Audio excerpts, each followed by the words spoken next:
Tindera, si Tonyo daw may ibang negosyo sa gabi. Si Belen naman, grabe magsalita sa kapitbahay.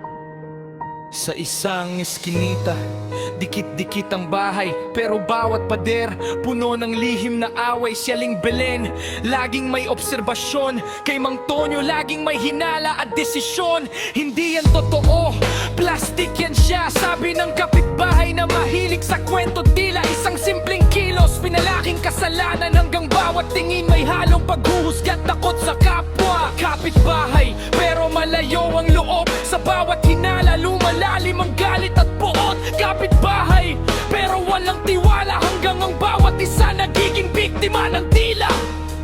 Tambay sa likod, sina Lumawak ang usapan sa kanto tindahan. Si Tonyo daw ay may tinatagong kalokohan. Si Belen daw may utang sa buong barangay. Mga salitang walang preno, walang pakialam sa buhay. Ang bawat salita, parang apoy sa kahoy. Hindi mo na mamalayan, lumalaki kang sumabog ang puot. Mga kapitbahay nagiging hurado sa kasong gawa-gawa lang ng tsismis sa kanto. kapitbahay, may lumalayo ang loob. Sa bawat hinala, lumalalim ang galit at buot. Kapitbahay, pero walang tiwala, hanggang ang bawat isa nagiging biktima ng tila. Hoy Belen, narinig ko ikaw raw dahilan ng gulo ko sa kanto. Sino nagsabi niyan? Tayawan, basta sabi-sabi ng Ewan, basta sabi-sabi nan. parehong tao, parehong sugat sa loob, pero walang lumalapit, lahat ay lumalayo't nagmamatig ng loob. Si Tonyo tahimik na lang sa garahe, si Belen sarado ang bintana sa gabi ng yabe. Hindi nila alam, pareho silang sugatan, hindi lang galit kundi pagod na rin sa mundo't kapaligiran. Pero sa gitna ng katahimikan at layo, may trahedyang dahan-dahang kumakatok sa puso. Kapitbahay, minumalaw ang loob. Sa bawat hinala, lumalim ang galit at buot. Kapitbahay, pero walang tiwala, hanggang ang bawat isa nagiging biktima ng tila. Hindi pala siya kalaban, tao rin pala siya na pagod lang din. Hindi pala siya kalaban, tao rin pala siya, napapod lang din.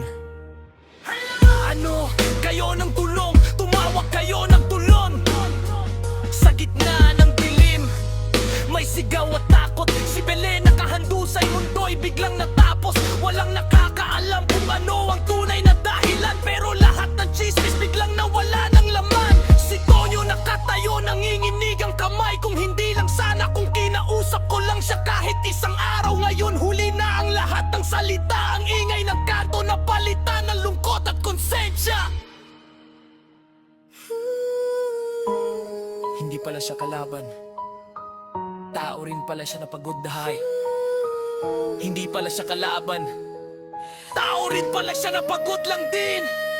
Kapitbahay, sana'y naging kapit-bisig, bago dumating ang oras na hindi na madidinig.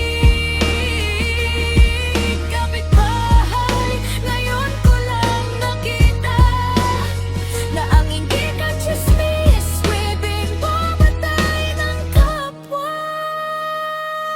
Sa isang kalsadang tahimik na ngayon, wala nang sigawan, puro alaala na lang ng kahapon, ng aral na iniwan. Sa bawat tahanan, wag husgahan ng kapwa sa kwento ng iba't ibang dila ng bayan. Ibang dila ng bayan.